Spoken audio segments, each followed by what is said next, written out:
안녕하십니까, 홍쌤입니다. 주식보다 기업 오늘의 강의 시작하도록 하겠습니다.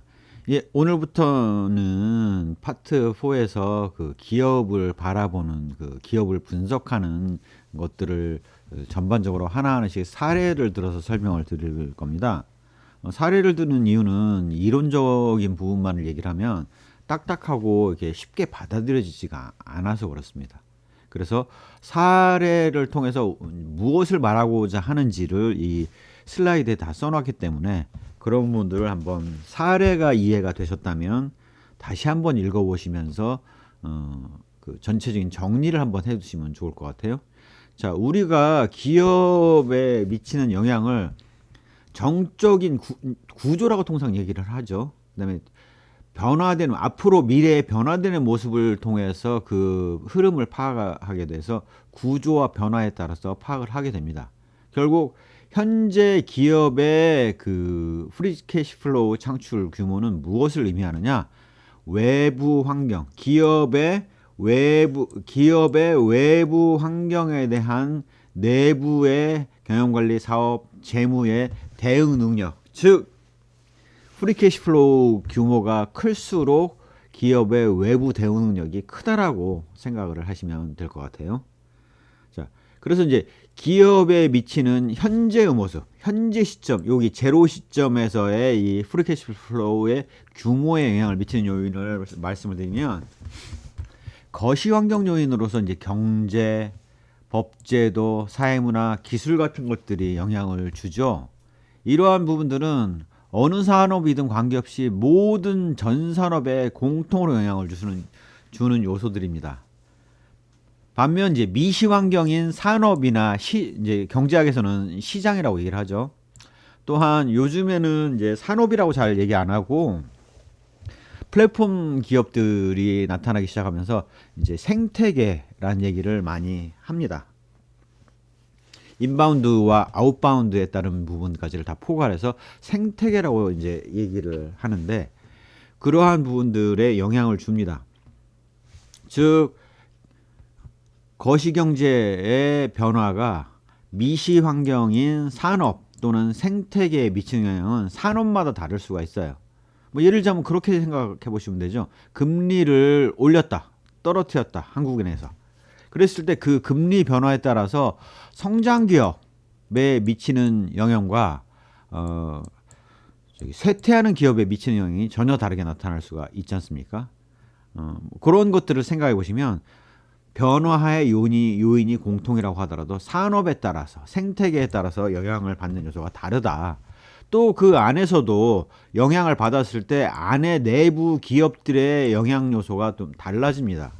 뭐 예를 들자면 반도체가 막 뜨기 시작하면 반도체를 장착을 해 들어가기 위해서는 설비를 투자를 해야 되고 그 설비는 독과점 업체가 지금 네덜란드에 있는 독과점 업체가 그 하나가 공급하고 있지 않습니까? 그러한 기업의 그 생산 설비에 대한 수요가 그 해당 기업에 대한 영향을 달리 주듯이 그런 산업 내의 영향 요인이 기업에 미치는 영향도 각각 달라집니다. 또한 기업 입장에서는 매출액이 달라지면 현금 창출 규모가 달라지고 그거에 따라서 설비 투자에 대한 내용이 달라지기 때문에 그 영향은 각각 다를 수가 있습니다. 설비 투자가 달라지면 당연히 기업이 창출하는 FCF의 영향, 프리 캐시플로우의 영향도 달라지게 되는 겁니다. 결국 우리가 얘기했던 건 뭐냐면 현재의 주가는 미래 기업이 창출하는 FCF, 프리 캐시플로우의 현재 가치이다. 즉 우리가 궁극적으로 거시 환경을 보고 산업을 보고 기업을 봤던 이유는 앞으로 프리 캐시플로우가 어떻게 바뀌어 나갈지에 대한 그런 흐름을 보는 게 주 목적이다 라고 이해를 하시면 하나로 쫙 종합이 되실 거예요. 결국은 프리 캐시플로우, 결국은 주가로 이어지는 것들을 이해하실 수가 있습니다. 그래서 거시 환경이 산업 생태계에 미치는 영향, 산업 생태계가 기업에 미치는 영향, 기업의 경영관리와 사업, 재무에 미치는 영향, 궁극적으로는 프리 캐시플로우에 미치는 영향으로 세분돼서 숫자로 파악을 한다면 프리 캐시플로우로 파악을 하는 것이다 라고 말씀드릴 수가 있습니다. 이게 이제 과거로부터 이어져 온 현재의 모습이죠.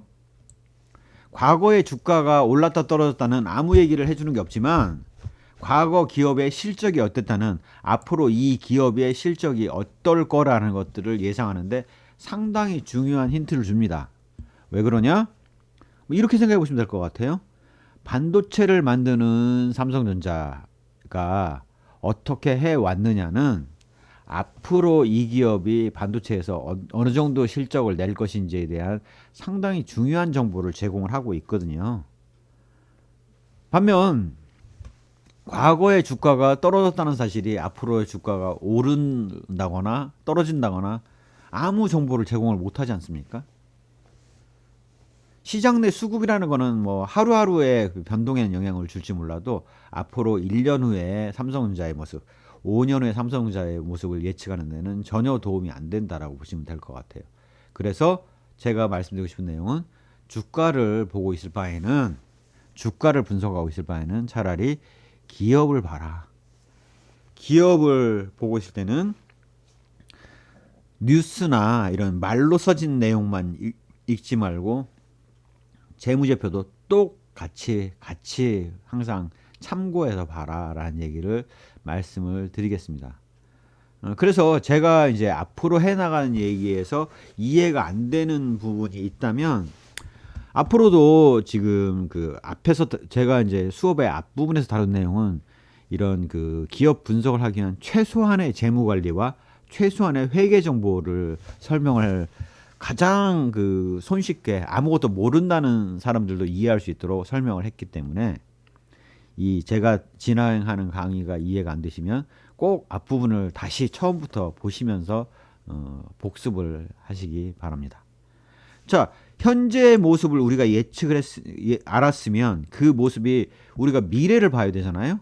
프리캐시플로우의 미래 프리캐시플로우를 봐야 되기 때문에 이 프리캐시플로우가 가만히 있는 게 아니라 변화를 합니다. 즉 기본적으로 가장 기본적으로 봐야 되는 거는 현재의 규모 외에도 이 현재의 규모가 앞으로 프리캐시플로우가 성장해 나갈 건지 현재상 모습을 유지해 나갈 건지 아니면 쇠퇴에 들어갈 건지에 대한 판단을 해 나가야겠죠.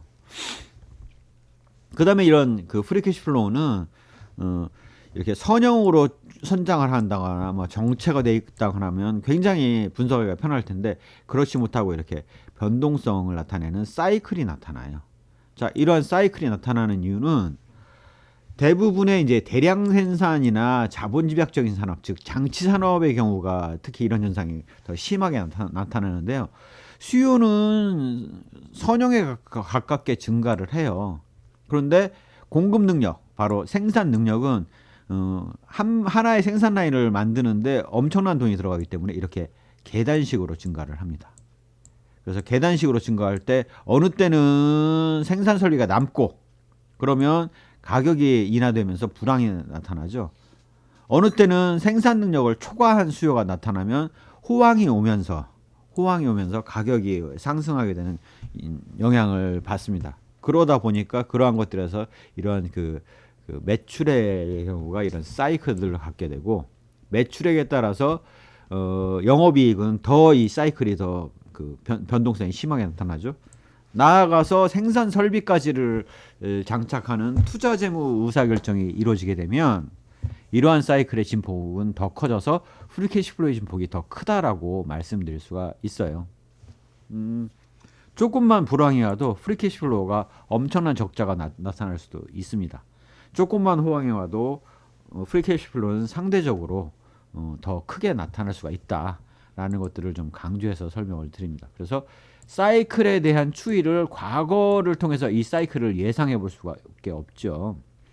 이렇게 제가 이해를 쉽게 하기 위해서 이제 사이클을 이렇게 단순하게 그렸는데 실제 기업의 그 매출의 분기별 사이클을 보게 되면 이러한 흐름이 정말 복잡하게 나타납니다. 왜냐? 이런 연간의 사이클도 있지만 1년 안에는 그 계절성과 같은 요인이 작용을 하거든요. 통상 이 그 산업 내에서의 그 전반적인 사이클의 그 한 사이클의 흐름을 이렇게 나타내는 것들은 통상 그 5개년 3회에서 5개년 정도 안에서 이 흐름이 바뀌거든요. 이런 그 한 사이클 정도가 3에서 5년 정도가 발생을 합니다. 또한 기업 내부에서는 예를 들어서 그 청량음료나 아이스크림을 파는 업체들의 경우는 여름에 주로 매출이 많이 발생하고 이익도 그때 나지 않습니까? 그때를 위해서 지금 겨울에 잔뜩 제품을 생산해서 쌓아놓는 그 창고에 쌓아놓은 형태 아니겠습니까? 그래서 계절성의 영향과 같은 기타 변동성들이 나타난다. 그런 것들을 우리가 감안을 할 수밖에 없습니다.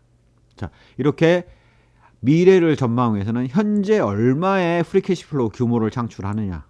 이 프리캐시플로우를 창출하기 위해서는 영업이익과 당기순이익이 나와야 될 거고, 이런 영업이익과 당기순이익이 나오기 위해서는 당연히 매출액이 발생을 할 거고, 그러한 매출액이 나오기 위해서는 산업 내에 수요가 나타났어야 될 거고, 산업 내 수요는 거시 경제 환경에서의 그 요구하는 수량을 대줘야 될 거 아니겠습니까? 그래서 그렇게 이 전반적인 흐름에 영향을 준다. 그 다음에 이게 그대로 가는 게 아니라 앞으로의 성장, 그 다음에 이런 사이클, 그 다음에 기타 변동성까지의 흐름을 우리가 전반적으로 살펴봐야 되고, 이러한 흐름 속에서 보수적인 트렌드를 가정을 한다.